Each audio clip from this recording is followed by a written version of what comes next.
Seguimos con la serie sobre la obediencia y hoy el título es La obediencia, los sentimientos y las emociones. Vamos a ver qué relación tiene la obediencia con los sentimientos y las emociones. Juan 20:27. Dice así, ahí me sigue. Luego dijo a Tomás, o sea, Jesús está hablando: pon aquí tu dedo y mira mis manos, y acerca tu mano y métela en mi costado, y no seas incrédulo, sino creyente. Entonces Tomás respondió y le dijo: Señor mío y Dios mío. Jesús le dijo: porque me has visto, Tomás, creíste. Bienaventurados los que no vieron y creyeron.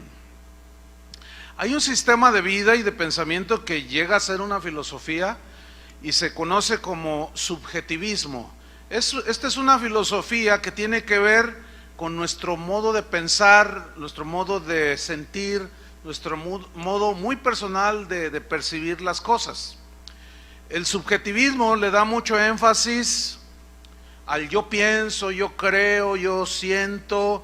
Se le da una gran importancia a las emociones, a los sentimientos humanos. Los sueños son muy importantes para este tipo de personas que son muy subjetivas. Anoche tuve un sueño, soñé. Las fantasías, la intuición, hay muchos que confunden la intuición con la guía del Espíritu Santo, pero son ámbitos totalmente distintos. La imaginación, el instinto, todo esto son impulsos motivados por los sentimientos humanos, por las emociones puramente humanas. Ciertamente Dios puso en nosotros las emociones, los sentimientos, pero, como vamos a ver en la Escritura, nosotros los cristianos no debemos ser dirigidos, ni guiados, ni impulsados por nuestros sentidos espirituales, por nuestras emociones, por nuestra intuición humana, no. El cristianismo, por otro lado, en contra del subjetivismo, es un estilo de vida que rige la vida de una persona que se convierte a Cristo y que decide vivir las normas del reino de Dios. Se niega a sí mismo, no se deja guiar por sus anhelos, deseos, sueños, emociones y sentimientos personales. No, el cristianismo no es una religión para hacer sentir cosas bonitas a las personas. No, tampoco el cristianismo es una religión, no es una exhibición para ver milagros portentosos. Tampoco ese es el propósito, ni ese es el fin del cristianismo. Entonces hay un problema dentro del cristianismo que se desarrolló mayormente, siempre ha existido, pero en los últimos 100 años ha tenido un auge impresionante, y es precisamente el subjetivismo. Es decir, se predica un mensaje, un evangelio centrado en las emociones de las personas, en los sentimientos, en los deseos puramente humanos, en los sueños, en las emociones. El ver es muy importante, el tocar, el sentir es muy importante para muchos cristianos el día de hoy, y es producto de esta filosofía conocida como subjetivismo. Entonces vemos que las reuniones de los cristianos del día de hoy están llenas de mucho sentimentalismo, de mucho emocionalismo. Todo gira alrededor de las emociones de la gente, y ahí es donde se aprovechan los maestros que enseñan cosas erradas para manipular. Ellos son expertos en manipular las emociones de la gente, los sentimientos de la gente. Los hacen sentir cosas para hacerlos pues felices según ellos. Entonces vemos que este tipo de enseñanza dentro del cristianismo, de ahí se derivan expresiones como, por ejemplo, esta: venga a nuestra iglesia y sienta la presencia de Dios. Como si Dios nada más estuviera y se sintiera en un recinto como este, ¿sí? Otros dicen: venga, fíjense, todo centrado en las emociones y en los sentimientos. Venga y vea los milagros de Dios. Y si no hay milagros, ¿ve? Todo eso es subjetivo. Pero hay muchas frases que son típicas. Por ejemplo, esto es muy típico en iglesias donde las emociones son imprescindibles, ¿no? O sea, se exalta demasiado. Dicen, ¿cuántos de ustedes, está el predicador o el que está ahí dirigiendo, dice, ¿cuántos de ustedes no sintieron la presencia de Dios hoy? No, pues en los auditorios siempre va a haber gente que por las circunstancias que están viviendo, perdieron el trabajo, están cansados, qué sé yo, no sienten, entre comillas, la presencia de Dios, porque mañana tienen que pagar la renta y están preocupados. Entonces están más metidos en eso, entonces les dicen, ¿cuántos no sintieron la presencia de Dios? Entonces no falta quien levante la mano, pásenle acá al frente, vamos a orar para que sienta la presencia de Dios. Y comienzan a orar por ellos y les empujan el vientre y les hacen en el nombre de Jesús y los angolotean y les hacen, los tumban. ¿Sientes la presencia de Dios? No. A ver, otra vez, en el nombre de Jesús. Y empiezan a forzarlos a que sientan la presencia de Dios. ¿Ya sentiste la presencia de Dios? Y el otro responde, no, todavía no. Dice, has de estar endemoniado. Sáquenlo allá, libérenlo y luego me lo traen. No, es que todos debemos, dicen, debemos sentir la presencia de Dios.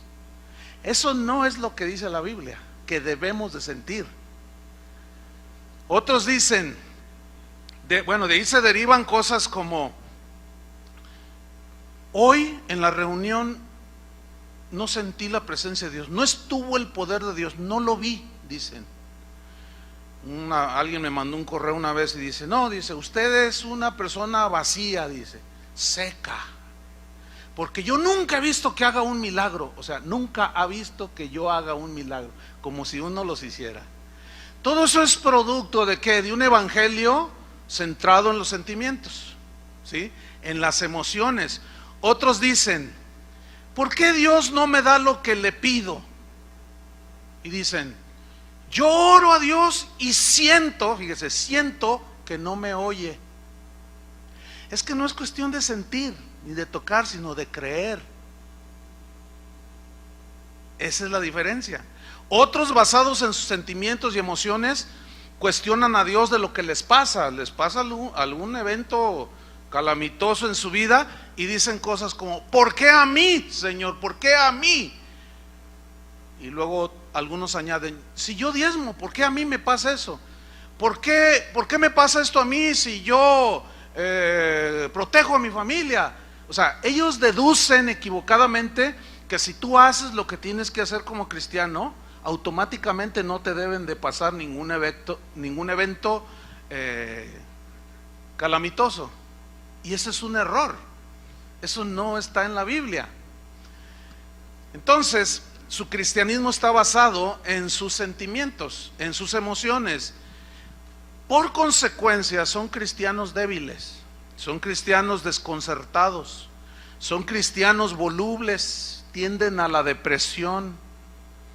Finalmente terminan dejando a Cristo simplemente porque sus emociones, sus expectativas, sus sentimientos, sus deseos, sus sueños personales no se cumplieron. Pero hay un producto de este evangelio centrado en las emociones de la gente, en los sentimientos y en los deseos de la gente. Hay uno típico, son frases que se escuchan todos los días en las iglesias y en las vidas de muchos cristianos que se han expuesto a este tipo de mensajes. El típico que está ahí, dos cristianos hablando y uno le dice al otro, oye, fíjate que mi suegra me hizo algo y no la voy a perdonar. Estoy muy resentido, o mi papá me hizo algo. Entonces el otro cristiano te aconseja bien y dice, no, perdónalo, no dejes que ninguna raíz de amargura te bloquee la gracia de Dios, perdónalo. Entonces la típica es, no, es que no me nace perdonarlo. ¿Han oído eso? No siento perdonarlo. No me nace, no me nace dar, no me nace perdonar, no siento hacer esto o aquello. Y yo suelo poner una ilustración para mostrar lo engañoso que es esto y lo erróneo que es. Y el ejemplo es muy sencillo, lo van a entender ustedes. Algunos ya lo han escuchado, sean pacientes con los que no han escuchado este ejemplo, nada más es para ilustrar. Eso de no me nace hacerlo. ¿Cuántos de ustedes tienen luz en su casa? ¿Teléfono? ¿Pagan renta? Ok, ¿cuánto pagan de luz? A ver, ¿cuánto pagan de luz? 500, 600, 300, 400, 1000. No, pues ya pague las televisiones, mucho. ¿Cuánto pagan de teléfono? 300, igual más o menos 300, 500. ¿Cuántos pagan renta? ¿Cuánto pagas? 5000, 5000, 3000, 2000. Bueno, ok. Mañana, cuando ustedes amanezcan, abran la puerta, se van a encontrar con los recibos de la luz y del teléfono. Entonces, usted que paga 500 pesos de luz, se va a encontrar el recibo de la luz y va a decir, 5000 pesos. Ay, esto va a decir, qué bendición. Mira, mi amor, le dice al marido que todavía está medio levantando allí, mira, un recibo de la luz, 5000 pesos. Y el marido dice, qué bendición. Ay, gloria a Dios. Y luego dice, también está el de la luz, y el de la luz es de 3000. Saltó de 300 a 3000. Sí, wow, no cabe duda. Qué bueno es ser hijo de Dios. Qué bendición. Oye, ¿qué horas son? No, pues son las 8, todavía no abren, ¿verdad? Es que tengo unas ganas de ir a apagar la luz. Me nace de todo mi corazón ir a apagar la luz y el teléfono. Y usted se desespera porque le nace pagar los recibos, ¿verdad que le nace? Y usted llega desesperado ahí a las ventanillas a pagar sus recibos y ya, pero resulta que se encuentra con una fila de 3 kilómetros porque hay 10,000 personas que les nace ir a pagar. ¿Cuántos de ustedes que pagan renta se paran el día que, por ejemplo, mañana se vence la renta y ustedes están esperando desesperados que llegue el dueño de la casa para pagarle la renta? ¿Verdad que les nace? Ok, ¿qué sucede si no pagas la luz y el teléfono? ¿Qué sucede? Le hacen así, te lo cortan, ¿sí? Es decir, tú pagas la luz y el teléfono, te nazca o no te nazca, sientas o no sientas hacerlo, tú lo pagas sí o sí, porque si no lo pagas, te cortan la luz y la comunicación, ¿cierto? Tú no puedes llegar a Teléfonos de México y decirle, ¿sabe? Déjeme explicarle por qué no le puedo pagar el teléfono o la luz, porque yo perdí mi empleo, y él va a decir, lo siento mucho, si no paga le cortamos la luz, ¿sí o no? Entonces tú tienes que pagarlo sí o sí, aunque no te nazca, aunque no sientas hacerlo. ¿Saben por qué algunos de ustedes tienen la luz espiritualmente hablando cortada? ¿Saben por qué algunos de ustedes tienen la comunicación con Dios cortada? Porque Dios te dice, trata bien a tu esposa para que tus oraciones no tengan estorbo. Entonces dice, no, es que no me nace, es que no siento. Perdona a tu papá, que dices que cómo estás amargado porque te abandonó tu papá. Es que no me nace perdonarlo, es que nunca te va a nacer. Entonces, como nunca te nace, no lo perdonas, etcétera. ¿Y qué sucede? Te cortan la luz. Ahora, algunos tienen un argumento y dicen, no, es que yo lo hago porque si no me siento como hipócrita. Por ejemplo, está dirigiendo Chuy García la alabanza y hay un momento en la alabanza que dice, levanta tus manos y alaba al Señor. Entonces tú estás allí y dices, no siento, es que no me nace. ¿Por qué voy a hacer algo que no me nace? Porque si yo hago algo que no me nace, entonces soy un hipócrita. No, estás confundiendo la gimnasia con la magnesia.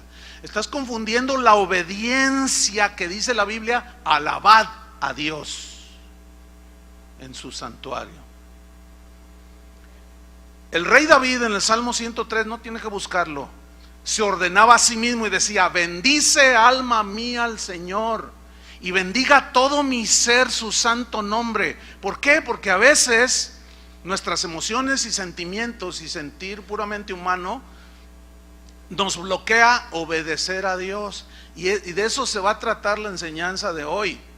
Entonces la obediencia a Dios no contempla nuestros sentimientos, nuestras emociones como requisitos para obedecerlos, no.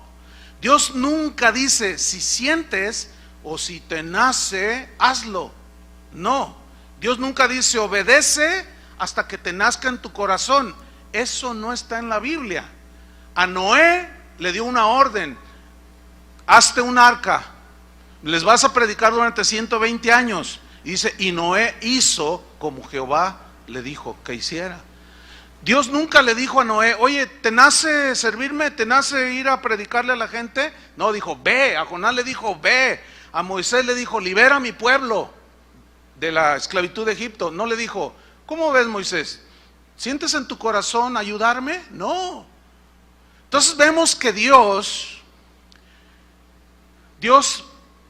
nos ordena, nos da su palabra, que por cierto esa palabra fue diseñada para bendecirnos, no para bloquearnos, no para molestarnos.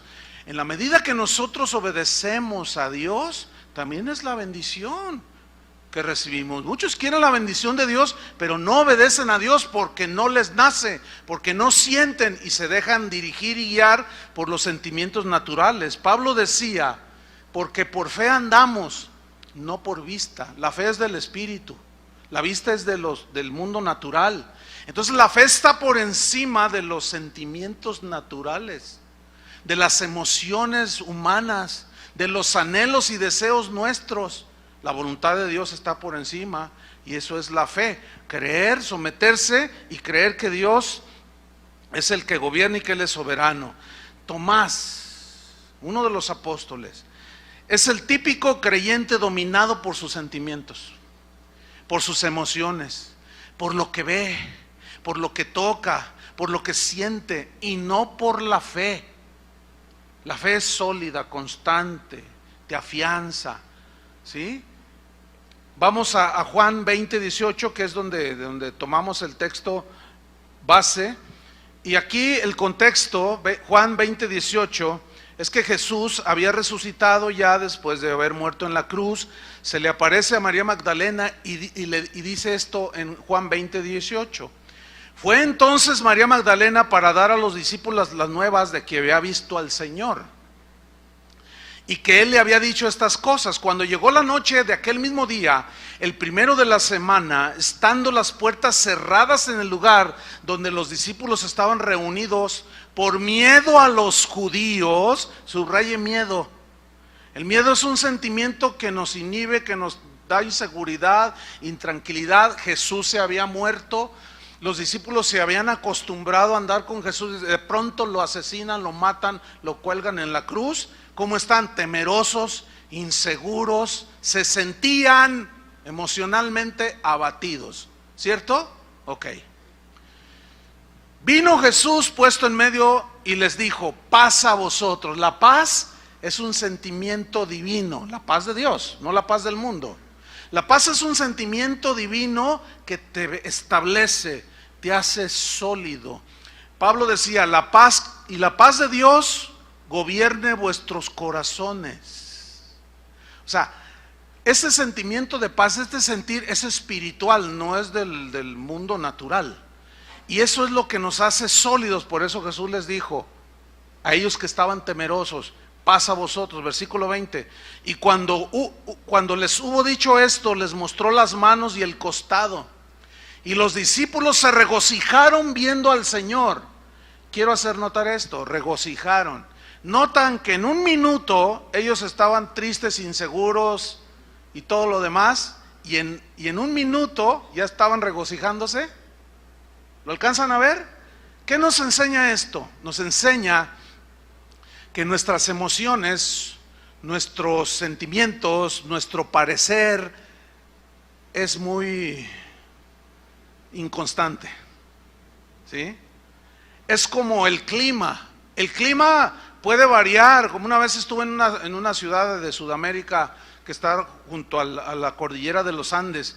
En un mismo día experimenté frío congelante, calor sofocante, lluvia, humedad, pero en una sola mañana. Impresionante, que al otro día bromeábamos y decíamos: oye, ¿qué vamos a hacer? Porque mira, pues hace mucho frío, luego mucho calor, luego llueve. Bueno, nos ponemos unos bermudas y luego un abrigo y nos llevamos el paraguas. Y a la hora que hace mucho calor, pues en bermudas. Hace frío, te cubres. Llueve, sacas el paraguas. ¡Qué tremendo! Entonces estábamos bromeando y decíamos: ¡qué inestabilidad del clima acá! Y nunca se me olvida que el Señor me dice, mira, así como el clima de esta ciudad, así son muchos cristianos. Yo le dije, no entiendo, así de inestables. Ahorita puedes estar gozoso, feliz, y en 30 segundos se te acaba el gozo. Por diversas circunstancias. Tú puedes estar, no, gloria a Dios, ahora sí al Señor, cueste lo que cueste, yo lo serviré, aleluya, estoy tan feliz. Oiga, hermano, ¿qué pasó, hermano? Le acaban de robar su auto. Ya, se te acabó el gozo. Nuestros sentimientos cambian, varían de un minuto a... Tú puedes experimentar en un solo día la tristeza, el regocijo, todo. Y eso es justamente lo que el Señor quiere que entendamos para evitar ser guiados, dirigidos, impulsados por nuestros sentimientos humanos, por nuestras emociones humanas. Entonces, dice en el versículo 24, Juan 20:24, pero Tomás, uno de los 12, llamado Dídimo, no estaba con ellos cuando Jesús vino. Le dijeron pues los otros discípulos, al Señor hemos visto, le dicen. Él les dijo, fíjate, si no ver, en sus manos la señal de los clavos, y metiere mi dedo en el lugar de los clavos, y metiere mi mano en su costado, fíjate, tocar, ¿entienden? Tocar, sentir, ver, tocar, sentir. Si no veo, toco, siento, y no meto mi mano allí, no creeré. Versículo 26, 8 días después, estaba otra vez sus discípulos dentro, y con ellos Tomás. Llegó Jesús, estando las puertas cerradas, y se puso en medio y les dijo, paz a vosotros. ¿Ven cómo el Señor lo que quiere es que tengamos paz? ¿Por qué? Pero su paz. Él dijo, mi paz os dejo, mi paz os doy. Yo no les doy la paz como el mundo se las da. ¿Cómo la da el mundo? Les voy a poner un ejemplo. Tú tienes que pagar mañana 5,000 pesos de renta, pero no tienes, no ajustas, te faltan 500 pesos y mañana hay que pagar, y eso te tiene intranquilo. Y vienes a lo mejor a la reunión y estás ahí, Señor, súpleme, y no lo alabas, nomás estás pensando en ti, ¿sí? No te centras en Él, sino en tu necesidad. Y ay, no siento tu presencia, y ay, ahí estás sufriendo. Pero ese mismo día en la mañana llega un abogado, cuando tú vas a pagar la renta, y te dice, oiga, necesito que vengamos acá a la notaría porque usted acaba de recibir de una tía, ¿se acuerda de su tía Juanita? Murió y le dejó un testamento y le dejó $1,000,000. Y viene la paz. ¿Entendió? Y llegó la paz, gloria a Dios. Entonces usted ya tiene paz. Y confunden la paz que el mundo da con la paz de Jesús. Por eso es que todo mundo quiere su bienestar económico, quiere estar sano, quiere tener todo lo bueno, quiere estar tranquilo, no quiere tener problemas. Y por eso muchos predicadores se dedican a eso, a que usted obtenga nada más dinero, posesiones, etcétera, y confunden con la paz. Pero esa es la del mundo. Y aquí los discípulos no tenían absolutamente nada, estaban inseguros, tristes. Paz a vosotros, se aparece, paz a vosotros. ¿Por qué? Porque es más importante la paz de Dios en nuestro corazón que nuestros sentimientos humanos. ¿Están entendiendo, verdad? Se les ve en la cara, porque tienen una sonrisita así como diciendo, ay, Dios me está hablando. Bueno, seguimos con la historia. Versículo 27. Luego dijo a Tomás, pon aquí tu dedo y mira mis manos, y acerca tu mano y métela en mi costado, y no seas incrédulo, sino creyente. Entonces Tomás respondió y le dijo, Señor mío y Dios mío. Fíjate, aquí está el típico creyente que responde hasta que ve, toca y siente, si no, no. Pero veamos la respuesta de Jesús, versículo 29. Entonces Jesús le dijo, porque me has visto, porque me has tocado y has sentido, Tomás, fue que creíste. Bienaventurados los que no vieron y creyeron. Mira, esta frase, bienaventurados, dichosos, felices, está poniendo en una posición más elevada la fe, el creer, el confiar en Dios que tus sentimientos. Si tú vienes a un lugar como estos y no sientes a Dios, ¿qué? No debe mover tu fe. El Señor dijo, yo estoy con vosotros todos los días hasta el fin del mundo. No dijo, si tú me sientes o ves que hago un milagro, entonces vas a poder pensar y sentir que estoy contigo. No, no dijo eso. Cuando dijo, yo estoy con vosotros todos los días, se refirió a días buenos y días no buenos.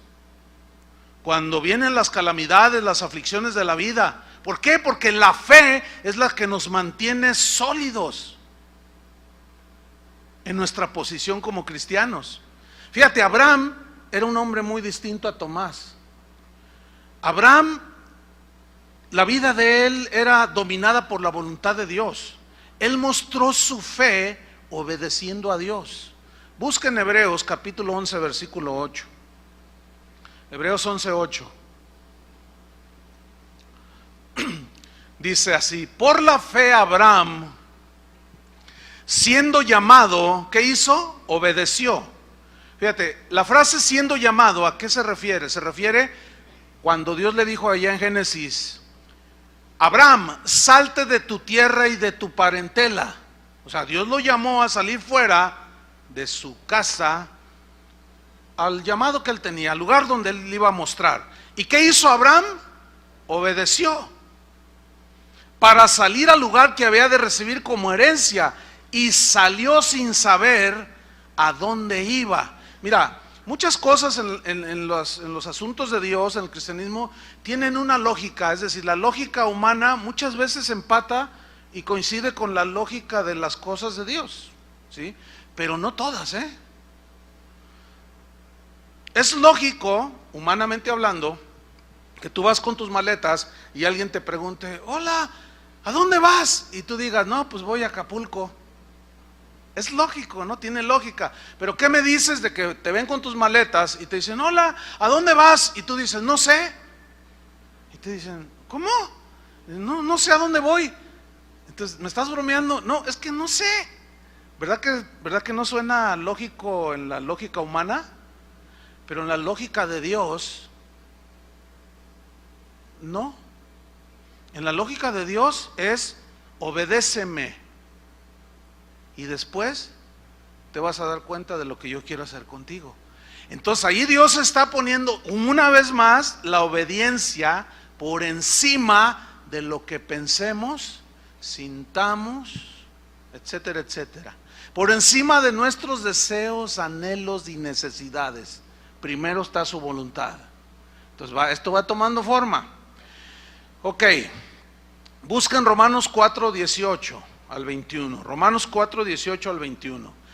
Aquí es cuando, aquí Pablo toma la historia de Abraham cuando le da la promesa de un hijo que fue Isaac.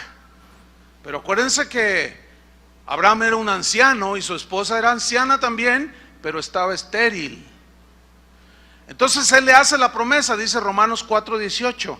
Dice que Abraham creyó en esperanza contra esperanza para llegar a ser padre de muchas gentes. ¿Qué significa creyó en esperanza contra esperanza?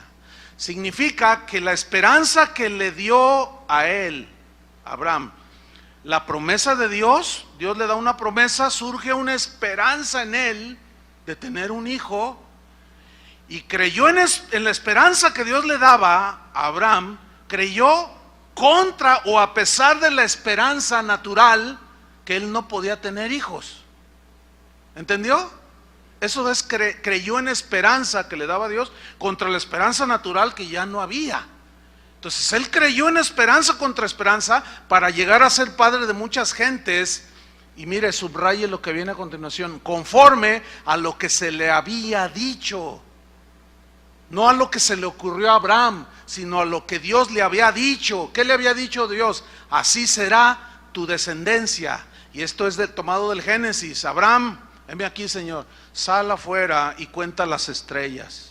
Y sale Abraham de su tienda y mira las estrellas. Dice, no son incontables, Señor. Así será tu descendencia. Pero él se miraba viejito y miraba a su anciana esposa y aparte estéril. Y así como que, pero Dios le decía, pero así te voy a multiplicar. Dios le había cambiado el nombre de Abraham a Abraham. De Abraham, padre exaltado, a Abraham, padre de muchas gentes. Así es que pueden imaginarse cuando Sara le decía, Abraham, y los vecinos oían. Y decían, mira los viejitos, qué ilusionados están. Mira, ya están chochando, decimos acá, ¿no? Ya están, mira, le dice padre de muchas gentes y no tienen ni hijos, pobrecitos. Abraham, se te olvidó tu sándwich. Y Abraham volteaba, porque él creía en lo que Dios le había dicho, y creyó en la esperanza contra esperanza para llegar a recibir esa promesa conforme a lo que se le había dicho. Fíjate, la clave está aquí, conforme a lo que Dios le había dicho. Los muros de Jericó, que mencioné hace unas enseñanzas pasadas, cuando Dios les dice que den 7 vueltas y al 7º día griten, las murallas de Jericó caerán. Bueno, así lo hicieron ellos, pero Dios les dijo que lo hicieran, ¿cierto? Ok. Y ahí van los israelitas y comienzan a dar vueltas, y al 7º día dan la 7ª vuelta y gritan con todas sus fuerzas, tocan las trompetas y las murallas se cayeron. La pregunta es, ¿por qué se cayeron? ¿Porque gritaron y dieron vueltas o porque obedecieron a lo que Dios les dijo? A lo que obedecieron, a lo que Dios les dijo. Entonces fue por la obediencia. Ok, fíjense lo irracional de nosotros los cristianos sentimentales, emocionales, etcétera, etcétera. Pero varias veces aquí en Guadalajara se han juntado los cristianos y han dicho, más de uno ha dicho, Dios me dijo que fuéramos alrededor de la catedral de aquí y que le diéramos 7 vueltas, y que al 7º día, así como las murallas de Jericó, vamos a gritar y se van a caer ese santuario del diablo, dice. Y ahí están los cristianos y los periodistas, ¿qué están haciendo? Estamos haciendo guerra, dicen. Y empiezan a dar vueltas. Llega el 7º día y gritan con todas sus fuerzas y tocan los chofares y las trompetas, y ahí siguen las torres de la catedral. Ven, eso es guiarse por pura emoción, por algo que les emocionó la historia, y deducen que así es todo.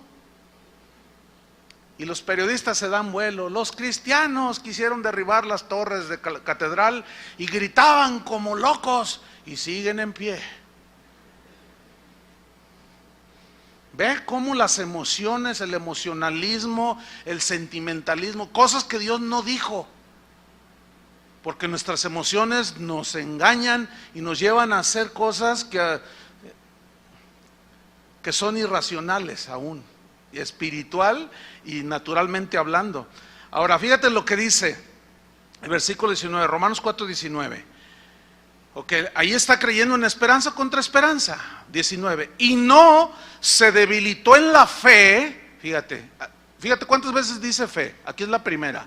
No se debilitó en la fe, o sea, en la confianza plena en Dios, al considerar su cuerpo. Considerar su cuerpo significa al ver su cuerpo.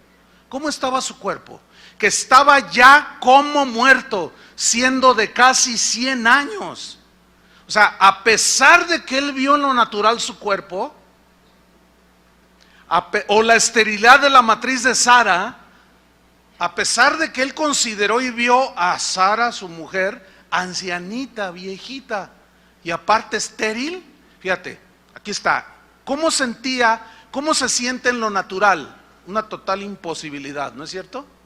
Pero en la fe no. La fe confía en lo que Dios le dice y te hace estar sólido. Ahora bien, había una lucha en Abraham. La lucha era en si creer y mantenerse firme o dejarse arrastrar por sus sentimientos, por sus emociones y por cómo él pensaba o sentía. Entonces, como Dios, para Dios es subjetivo, no es lo objetivo, sino sub, quiere decir que está abajo. Eso significa sub, que está abajo de algo. Nuestros sentimientos, anhelos y propósitos son subjetivos. Primero está la voluntad de Dios. Y Dios tenía una voluntad para este hombre. Entonces él no se debilitó, versículo 20, tampoco dudó por incredulidad de la promesa de Dios, sino que hizo, se fortaleció como en fe. Otra vez vuelve a decir la fe. ¿Por qué? Porque Abraham de alguna manera había entendido que lo que a él lo podía mantener sólido y certero en el camino de Dios era la fe, era creer en Dios, confiar en Dios. Entonces él se fortaleció ¿cómo? Dando gloria a Dios, alababa a Dios. Se miraba al espejo y se sentía mal. Miraba a su esposa, no, peor. Pero luego la fe lo hacía levantar. Y decía, pero Dios me lo prometió, ¿cómo le va a hacer? No sé, pero yo creo. Esa es la verdadera fe. Versículo 21, plenamente convencido estuvo Abraham de que era también poderoso Dios para hacer todo lo que había que prometido. Dios no va a hacer nada que no te ha prometido. Dios no va a hacer nada que Él nunca prometió en su palabra.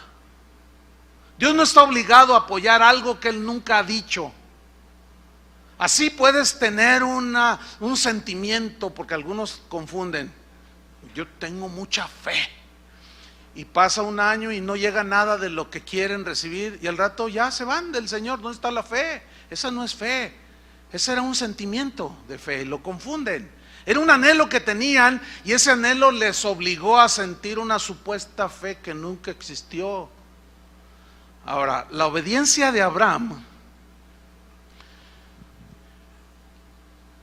él tuvo una revelación que Pablo posteriormente en el Nuevo Testamento nos la revela. Pablo dijo, no mirando nosotros las cosas que se ven.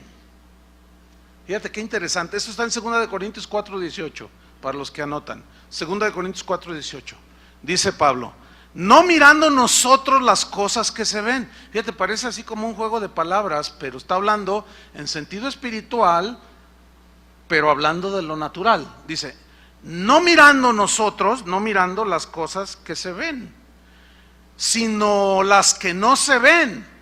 ¿Cómo está eso? Es que está hablando de una vista espiritual. Pues las cosas que se ven, que es todo esto, ¿son qué? Temporales, pero las que no se ven son eternas. Aquí Pablo, una vez más por el Espíritu Santo, le está dando una supremacía a la fe que al sentir.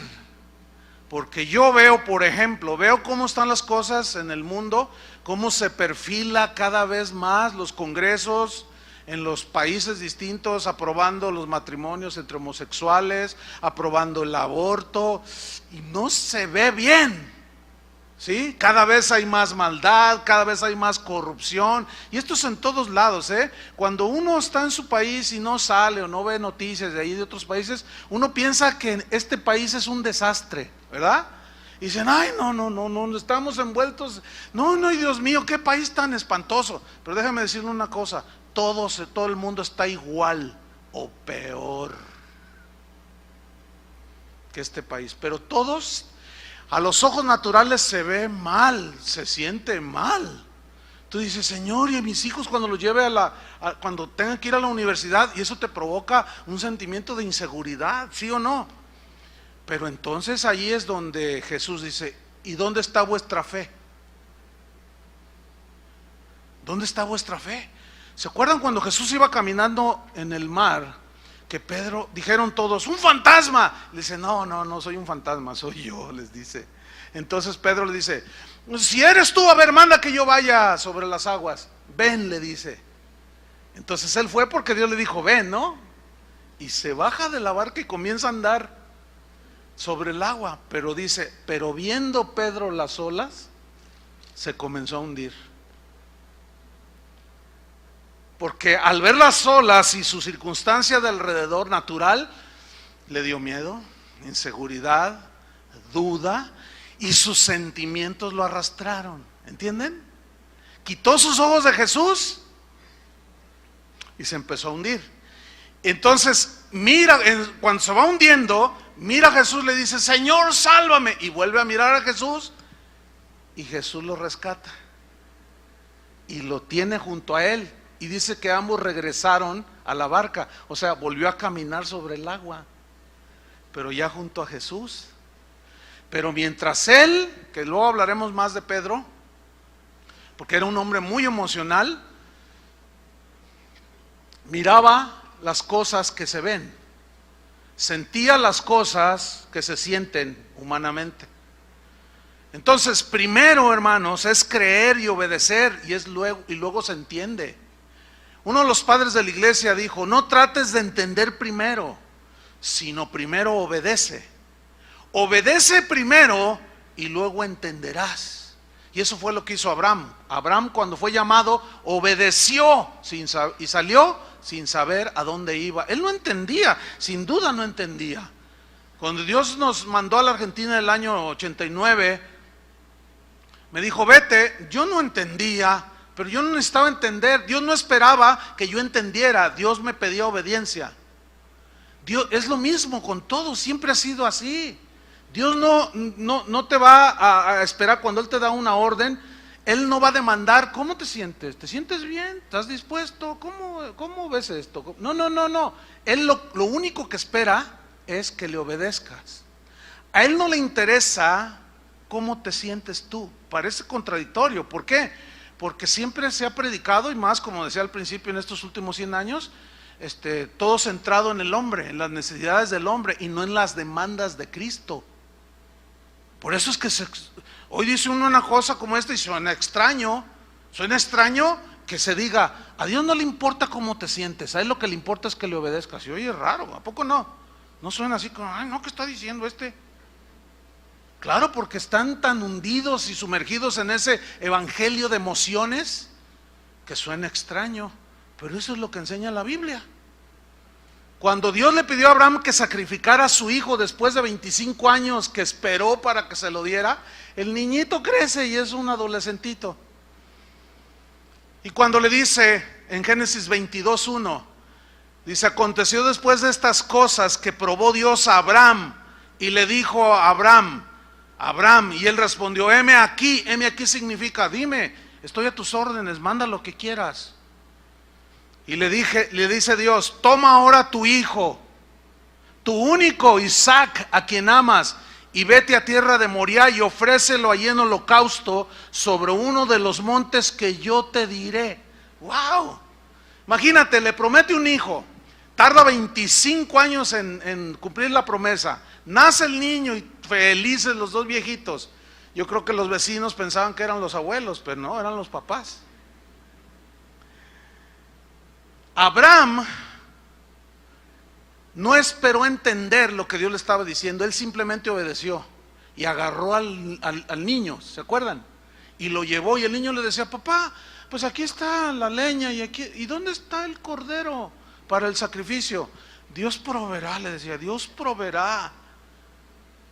Llegaron al monte del sacrificio. Ahora, ¿por qué Abraham no le negó a su hijo? ¿Por qué estuvo dispuesto a sacrificarlo? Les voy a explicar por qué. Y aquí es donde entra el contexto cultural e histórico. En la cultura en la que vivía Abraham, que era la cultura caldea, él era de Ur de los caldeos, era una cultura netamente pagana.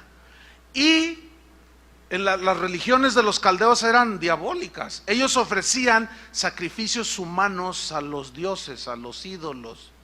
Él estaba acostumbrado a ver eso y a oír eso, que aún padres llevaban al Moloch hijos y los metían al fuego. Entonces, cuando Dios le dice, ofréceme a tu hijo en holocausto, pues a él se le hizo normal, entre comillas. Aunque nosotros sabemos, él no sabía lo que nosotros hoy sabemos, que Dios no demanda sacrificios humanos. El único sacrificio humano que aceptó fue el de su hijo Jesús, porque era sin mancha y sin pecado. Pero Abraham no sabía esto, él simplemente obedeció. Ahora fíjate, en Génesis 22:10 dice, y extendió Abraham su mano tomó el cuchillo para degollar a su hijo. Ahora, hay que hacer una reflexión aquí. Lo ató ahí al altar, tomó un cuchillo, lo iba a degollar. Pregunta, ¿cómo se sentía Abraham? Piensen un poco, ¿cuántos tienen hijos? ¿Tú crees que a él le nacía sacrificar a su hijo? ¿Tú crees que él sentía bien sacrificar a su hijo? Escuchen esto, una vez más. A Dios no le interesa cómo te sientes. A él le interesa que lo obedezcas. ¿Oíste eso? Porque sin duda Abraham estaba desesperado, pero su fe era mayor que lo que él sentía. Su obediencia era casi perfecta, porque la única perfecta fue la de Jesús. Entonces nos muestra a un hombre con un dolor, probablemente se volteaba cuando empezaba a llorar, qué sé yo. Y ahí está Abraham. Dice el versículo 11, entonces el ángel de Jehová le dio voces desde el cielo y dijo, Abraham, Abraham, 2 veces, como diciendo, Abraham, Abraham, y él respondió, heme aquí, ahora qué quieres que haga, Señor. Yo me lo imagino con las lágrimas en los ojos. Señor, mi hijo, ¿y qué más quieres? Porque tú estás sobre todo. Heme aquí, le dice, versículo 22, y dijo, no extiendas tu mano sobre el muchacho, ni le hagas nada, porque ya conozco que temes a Dios, por cuanto no me rehusaste tu hijo, tu único hijo. Qué tremendo, qué tremendo. Una vez más, Dios por encima de nuestras emociones, por encima de lo que más amamos aquí en la tierra, está Él. Por eso Jesús dijo, si alguno prefiere a padre o madre, hijo, etcétera, etcétera, más que a mí, no es digno de mí. No puede ser mi discípulo. ¿Por qué? Porque el Señor como supremo Rey merece suprema adoración, suprema obediencia. Por eso los apóstoles, cuando les prohibían predicar, decían, juzguen si es menester obedecer, si es justo obedecer a vosotros antes que a Dios. A Dios nos debemos.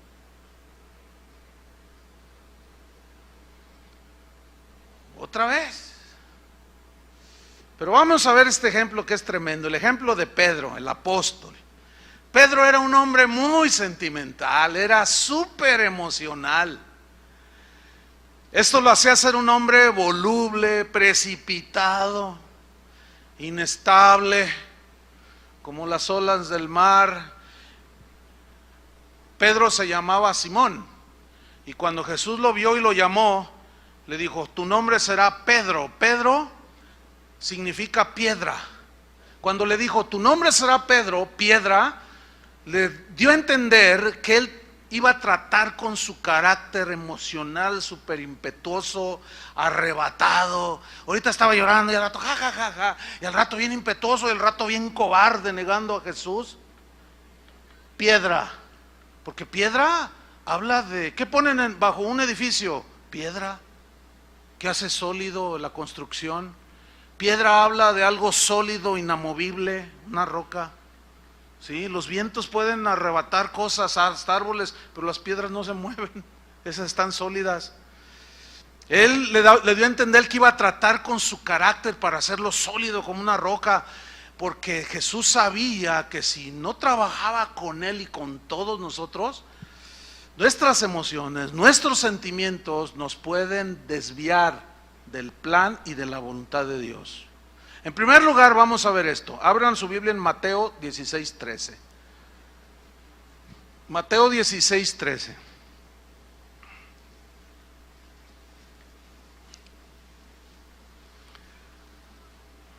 ¿Qué historia esta? Fíjate, Pedro hizo una declaración aquí realmente sorprendente.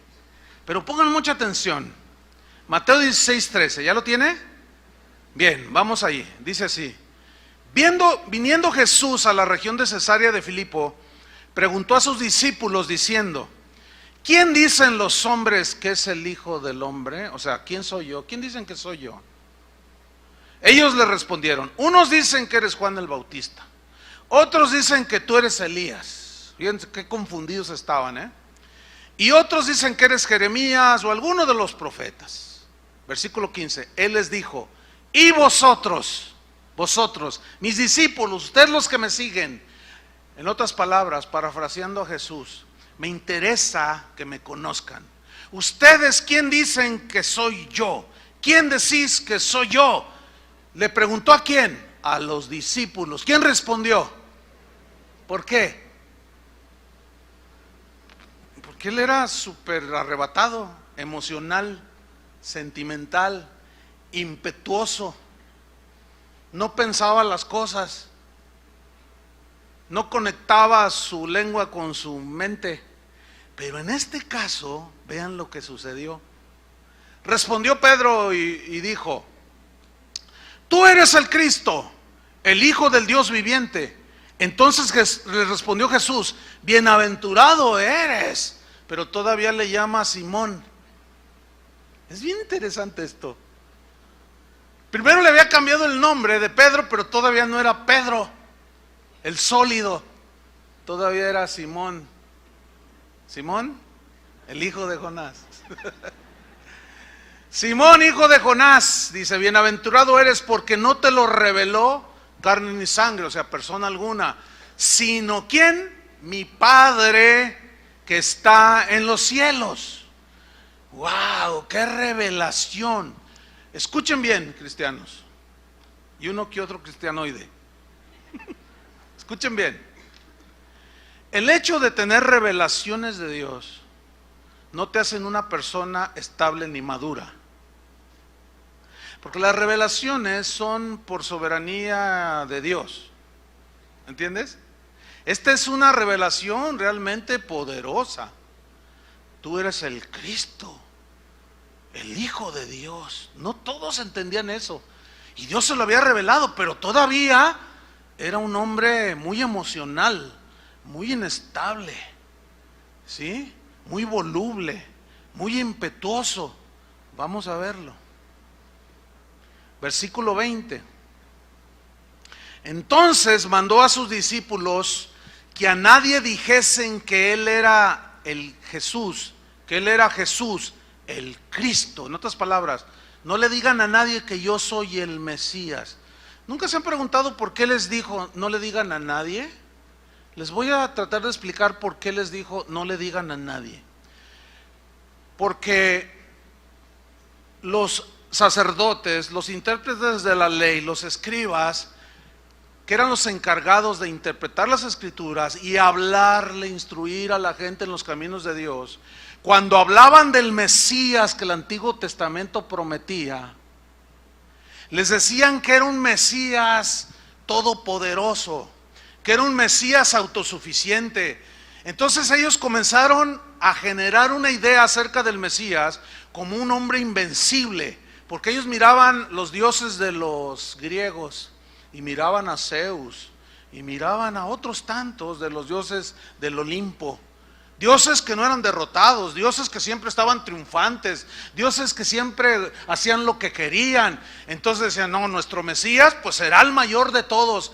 Y por culpa de estos que interpretaron mal las escrituras, enseñaron mal, el pueblo del tiempo de Jesús se empezó a hacer la idea de que el Mesías era invencible, todopoderoso, que los iba a liberar de la esclavitud de los romanos. Entonces ellos empezaron a generarse una expectativa equivocada. Viniendo el Mesías, todos vamos a tener solucionados nuestros problemas económicos, sentimentales, de todo va a ser felicidad, todo va a ser gloria a Dios.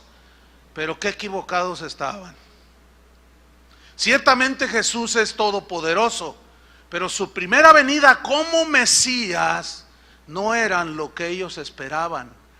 Por eso les dijo, no le digan a nadie, porque ni lo van a entender, porque ellos esperan a otro diferente a mí. Porque Él llegó manso y humilde, que se sentó en un burrito y se dormía donde le llegaba la noche, totalmente contrario a la expectativa de un militar poderoso, de un señorón, ¿entienden? Versículo 21. Desde entonces, fíjate, yo quiero que no separes el versículo 15 hasta el 21, no es corridito, o sea, no es un evento separado. Tú eres el Cristo, el Hijo del Dios viviente. Ok, no le digan a nadie. Versículo 21, desde entonces comenzó Jesús a decirle a sus discípulos que le era necesario ir a Jerusalén y padecer mucho de los ancianos. Esa palabra padecer significa sufrir. ¿Mucho de quiénes? De los intérpretes de la ley, de los ancianos, de los principales sacerdotes y de los escribas, y ser muerto y resucitar al tercer día. En otras palabras, retomamos. ¿Quién es la gente que soy yo? Tú eres el Cristo, el Hijo del Dios viviente. Oh, bienaventurado eres, Pedro, porque no te le reveló nadie sino mi Padre que está en los cielos. Pero no le digan a nadie que yo soy el Cristo, porque no lo van a entender. Ellos esperan a otro diferente a mí. ¿Sí? No les digan nada a ustedes. Pero les voy a decir otra cosa. Es necesario que vaya a Jerusalén.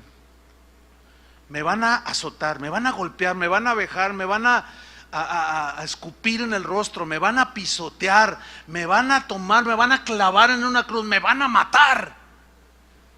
Pero no teman, voy a resucitar al tercer día. Ahora, fíjense, la reacción de Pedro. Versículo 22. Entonces Pedro, tomándolo aparte, o sea, como que lo interrumpió. Él les está diciendo todo lo que tenía que padecer, y de repente lo toma así. Yo me lo imagino así, que lo toma. Ven para acá, ven para acá, ven para acá. Dice, tomándolo aparte, comenzó a ¿qué? ¿Qué dice? Reconvenirle. ¿Qué significa reconvenir? La palabra griega que se traduce reconvenir es epitimao, que significa corregir a alguien desaprobando lo que está diciendo. Es como esto. Tu hijo te dice, mamá, ¿verdad que ya no me quieres? Porque cállate, no digas tonterías. O sea, estás desaprobando lo que está diciendo el niño, porque tú amas a tus hijos, ¿verdad que sí? Eso es lo que está haciendo Pedro. Lo está corrigiendo, desaprobando lo que estaba diciendo. ¿Qué estaba diciendo Jesús? Que era necesario morir en una cruz. Pero epitimao también significa censurar, significa amonestar, prohibir, mandar, reprender, regañar. ¿Qué estaba haciendo Pedro? Por el amor de Dios. Es necesario que vaya yo y muera en la cruz, allí en Jerusalén. Y lo corrige Pedro, lo censura, lo amonesta, le prohíbe, cállate la boca, le manda que no diga eso, lo regaña y lo reprende, diciendo, versículo 22, Señor, ten compasión de ti. Pero lo está regañando, lo está reprendiendo. Fíjate nada más. En ninguna manera te acontezca esto, le dice. Ten compasión de ti. Esa frase en el griego, hay varias traducciones. Una, por ejemplo, dice, Dios no lo quiera, cuando eso era lo que Dios quería. Otros traducen, lejos de ti tal pensamiento, Señor. Esa fue la expresión sentimental y emocional de un bien intencionado pero equivocado Pedro. Sus emociones le ganaron. Sin duda, Pedro amaba profundamente a su Señor, ¿sí o no? Y él en su mente tenía el mejor deseo para Jesús, amaba a su maestro. Sin duda sus sentimientos eran sinceros, pero no le permitían ver la importancia de la muerte de Jesús en la cruz. ¿Por qué? Por la idea equivocada que tenía del Mesías. De ver a su maestro sufrir tal clase de muerte, eso simplemente era inaceptable para su concepto del Mesías. ¡Qué tremendo! No, es que si te mueres, ¿qué vamos a hacer? Mira, se habían acostumbrado tanto a Jesús que ellos vieron cuando Jesús multiplicó los panes y los peces. Dijeron, ¡ay! ¡Uy! ¡Qué buena onda! ¡Qué bien está esto! Ellos vieron cuando resucitó a Lázaro. Ellos, a Pedro le dijo una vez cuando lo cuestionaron, no pagan impuestos. Señor, dicen que no pagamos. Sí pagamos. Para callarles la boca, mira, tira el anzuelo, ve al mar y vas a sacar un pez. Y de ahí lo vas a abrir y vas a sacar una moneda y pagas por ti, por mí. Si sabe todo.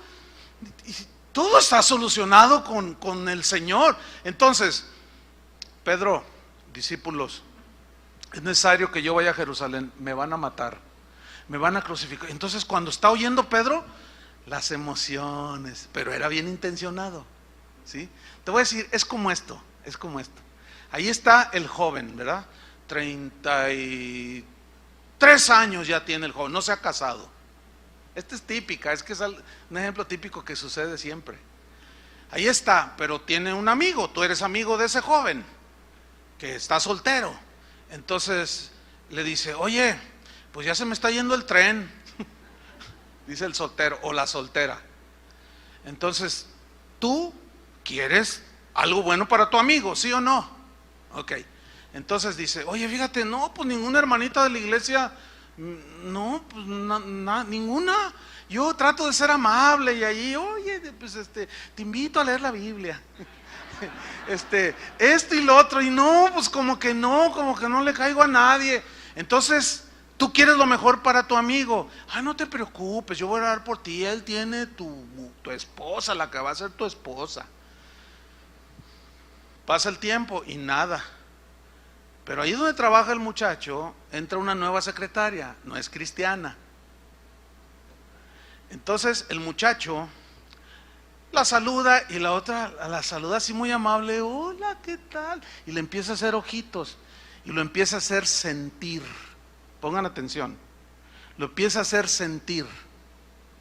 Y pasa otro día y empieza a verla y ya la ve y empieza a sentir emociones. Entonces un día le dice, oye, ¿no me invitas a un café?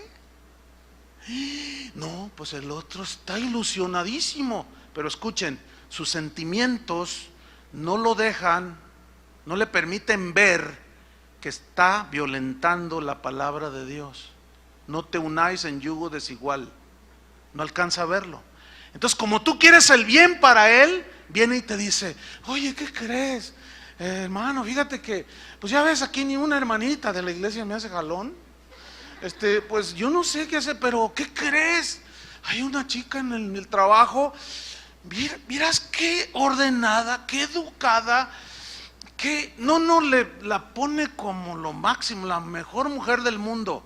Entonces, como tú quieres lo mejor para tu hermano, le dices, te voy a ayudar en oración, hermano. Ya te involucró en sus sentimientos. ¿Entiendes?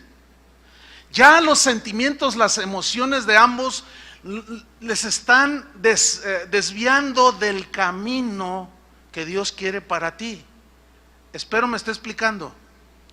Entonces dice, no, pues mira, pues vamos a orar, a lo mejor es la que Dios tiene para ti. Pues sí, que al cabo, además, y luego la conoce, ¿no? ¿Sabes qué? Es mejor que las hermanas de casa de oración. No, sin duda, hermano.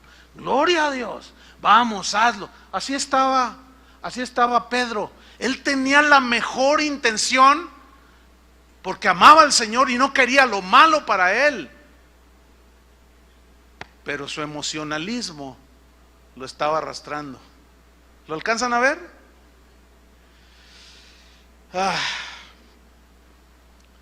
Sus sentimientos eran sinceros, pero no le permitían ver la importancia de la muerte en la cruz. ¿Por qué? Pues por la idea equivocada que tenía de un Mesías. Su sentir era lógico, comprensible. Según Pedro, su Señor no debería de padecer y morir en una cruz. No, ¿cómo? ¿Qué le hizo pensar a Pedro que Jesús no debía subir a esa cruz, sufrir y morir? ¿Qué le hizo pensar a Pedro? Sus sentimientos, sus deseos terrenales, sus emociones lo estaban traicionando. ¡Qué ironía! Pedro tratando de que Jesús no obedeciera la voluntad del Padre, que lo había enviado a morir por toda la humanidad, y Pedro interponiéndose allí.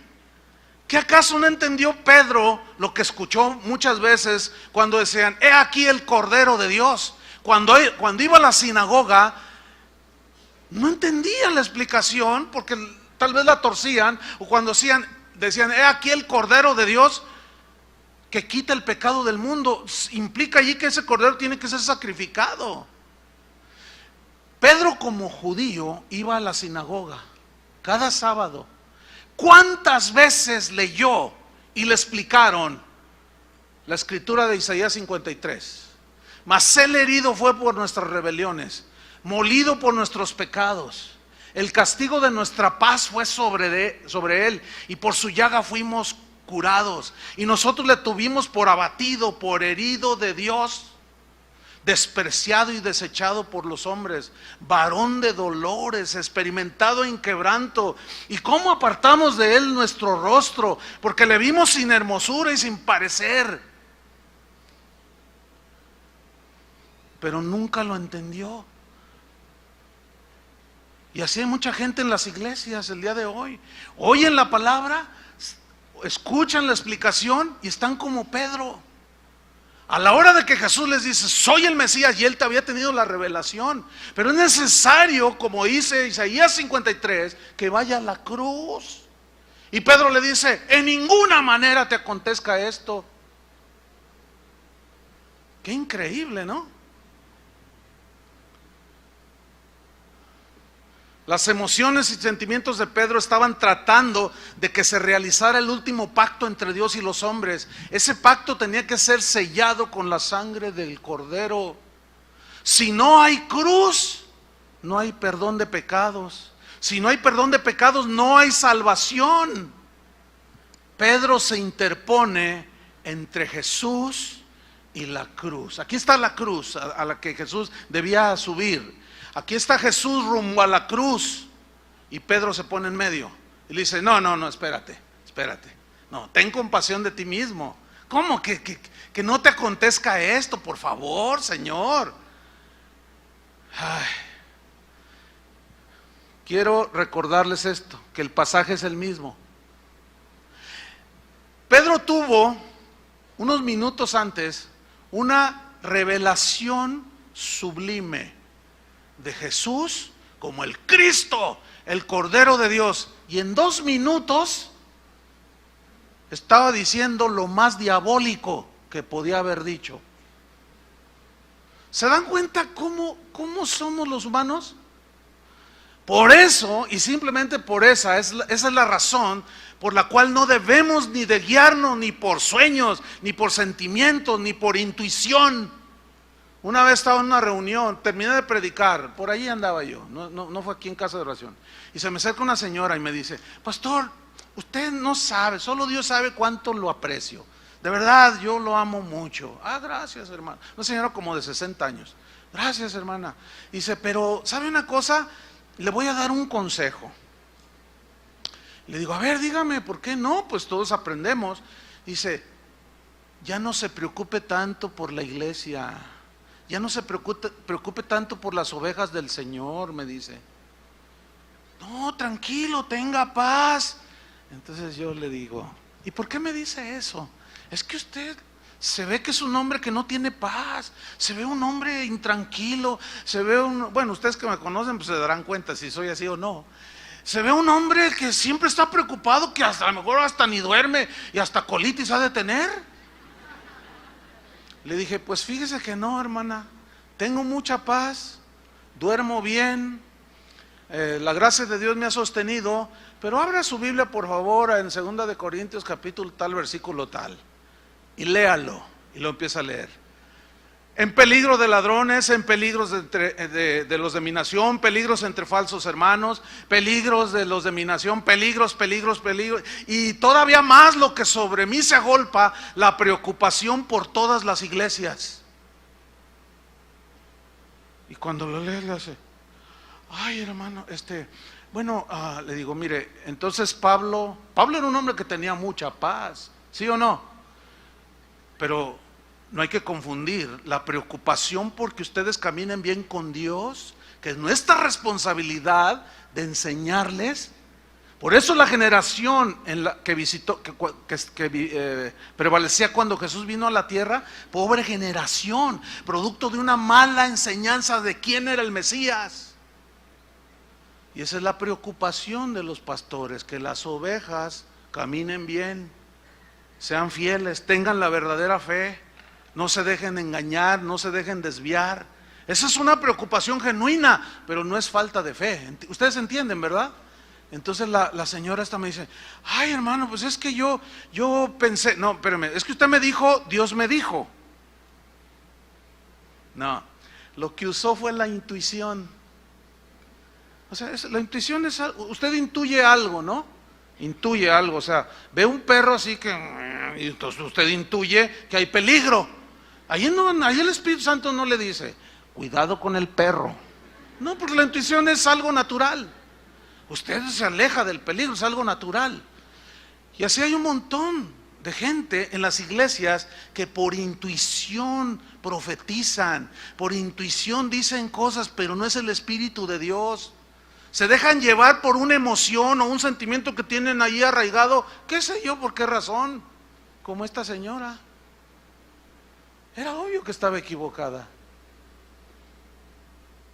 Sus sentimientos y emocionalismos de este Pedro estaban evitando su propia salvación. Vean qué terrible es eso. Lo mejor de nuestros sentimientos, lo mejor de nuestras emociones no pueden sustituir la obediencia a Dios, entiéndanlo. ¿Lo entienden?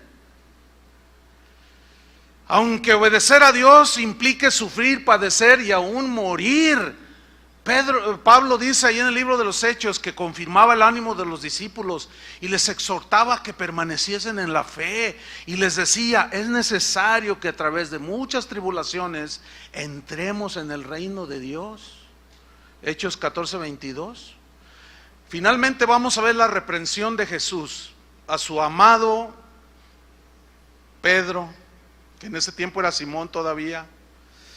Su amado discípulo, versículo 23, su amado discípulo, pero muy emocional, muy sentimental, muy impetuoso, nada que ver. Mateo 16:23, pero él, o sea Jesús, volviéndose dijo a Pedro, quítate de delante de mí, Satanás, me eres tropiezo. ¡Qué ironía! Pedro la roca funcionando como piedra de tropiezo. Satanás se aprovechó del sentimiento, de la emoción, del deseo humano de Pedro y llenó su mente con una idea diabólica totalmente contraria a los planes de Dios. Y Jesús le dijo a Pedro la razón de esta reacción. En el mismo versículo 23, quítate delante de mí, Satanás, me eres tropiezo. Y aquí está la razón. Porque no pones la mira en las cosas de Dios. No ves lo espiritual, ves lo natural, sino en las cosas de los hombres. Versículo 24, entonces Jesús dijo a sus discípulos, si alguno quiere venir en pos de mí, ¿qué? Quiero que ustedes sean entendidos, hermanos. Y vean que el pasaje es el mismo, no está separado.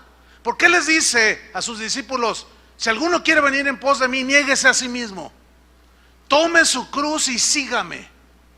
¿Por qué? Porque el negarse a sí mismo es dejar a un lado tus buenos deseos, aunque sean muy buenos, tus motivaciones, aunque sean sublimes, como las de Pedro. Pero si esos sentimientos anulan la palabra de Dios, no es de Dios. Por eso es que nosotros no debemos de ser guiados por los sentimientos, por la intuición, por el sueño que tuve y vi que descendió de una nube un ángel con 7 alas y que se venía directo a ti y te atropellaba.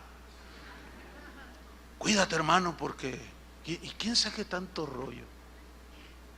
Por favor, hermanos, no es así. Si alguno quiere venir en pos de mí, niéguese a sí mismo, tome su cruz y sígame. Fíjese el 25, que es lo que Pedro quería hacer. Porque todo el que quiera salvar su vida, el que pretenda, no, aquí todo bien, todo próspero, todo a gusto, todo el que quiera salvar su vida o conservar su vida bien, todo gloria a Dios, aleluya, la perderá. ¿Qué es lo que está llevando a muchos cristianos a la perdición? Los evangelios que hoy se predican, centrados en lo que tú quieres, en lo que tú deseas, en lo que tú sientes, en lo que tú ves. ¿Me están entendiendo, cristianos?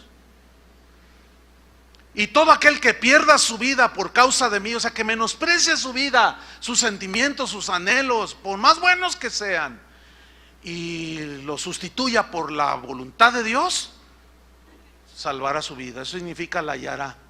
Pero luego viene un versículo que parece que no tiene nada que ver y que explica la situación interna del emocional Pedro, versículo 26. Parece que no tiene sentido, pero dice: porque ¿qué aprovechará el hombre si ganare todo el mundo? ¿Qué quería hacer Pedro? ¿Qué expectativas tenía del Mesías? Quería todo lo material, ¿entienden? Y Jesús le dice: no, Pedro, ¿qué aprovechará el hombre si ganare todo el mundo y perdiere su alma? ¿O qué recompensa dará el hombre por su alma? Ok, ya obtuviste todo. ¿Y qué? ¿Le vas a pagar a Dios para que te salve? Ayer después de la enseñanza se me acercó una señora: pastor, ora por mí, me dice. Yo le digo: claro, ¿cuál es tu necesidad? Me dice: bueno, mire, es que en realidad yo no vengo aquí, dice, pero yo lo oigo por internet. Pero dice, hace como, no sé, 8 meses, dice, yo tengo un nieto y como de 6 años y él tenía asma y cada vez que le da el ataque de asma casi se asfixia, se muere. Entonces yo oí el internet y dije, pues voy a ir allí, y yo lo traje a mi nieto. Dice, y usted, me dijo, así me dijo, usted, estaba así bajita la señora, me dice, usted oró por él. ¿Sabe qué pasó?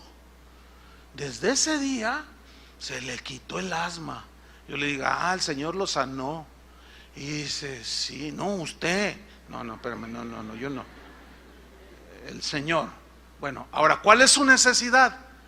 Y me dice, es que quiero que ore por mí porque tengo VIH, tengo SIDA.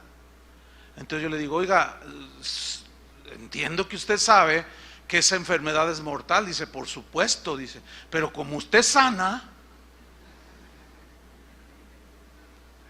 pero como usted tiene poder, dice, yo lo vi. Y dice, pues dije, pues ahora que me lo detectaron que ya es positivo, dije, voy a ir. Entonces le digo, ok, vamos a orar. ¿Sabe que Dios la puede sanar? Dios es poderoso y la puede sanar. Pero le voy a hacer una pregunta más importante que su sanidad física. ¿Es usted salva? ¿Ha sido lavada con la sangre de Cristo? Y me mira y dice, sí. Le digo, no. Le digo, mire, ¿de qué le sirve a usted que Dios la sane? ¿Cuántos años tiene? 65. Pues ya está más para allá que para acá. No le dije eso, Le dije, bueno, lo más normal es que, mire, todos vamos a morir. Y ya la gente estaba saliendo. Aquí estábamos, yo le dije, mire, todos esos, incluyéndome a mí, vamos a morir. Dios la puede sanar del VIH o de lo que sea, pero un día se va a morir. Y Dios la sanó, usted sintió, vio la sanidad, pero usted va derechito al infierno. ¿Sí o no? Ahora, es la verdad lo que yo le estaba diciendo, ¿sí o no? ¿Cuántos leprosos se sanaron? 10. ¿Cuántos se salvaron? 1. Y Pedro estaba preocupado porque Jesús no muriera, porque se acababan las expectativas. Oigan, había visto que el vino, el agua la había convertido en vino, los peces los había multiplicado. Dijo, no, atún toda la vida, y con lo que me gusta el atún. Caminaba en el agua, hacía milagros por todos lados. Dijo, no, de aquí soy. No te me mueras, Señor, no, imposible. Pedro, ¿de qué aprovechas si tú tienes todo lo que el mundo desea y pierdes tu alma? No me impidas ir a la cruz, Pedro. Quítate delante de mí. Es una expresión fuerte, ¿no? Quítate delante de mí, Satanás. Otra vez, Jesús no le importaba las emociones y sentimientos de su apóstol. Pues ¿sabes una cosa? Tampoco a Dios le interesa lo que tú sientas, pienses o desees. A Él lo que le interesa es que le obedezcas. Punto. Eso es lo único que quiere. Y ahí es donde ya a muchos no les gusta. Por eso en la predicación del evangelio, como lo que ustedes acaban de oír, no les gusta a la gente.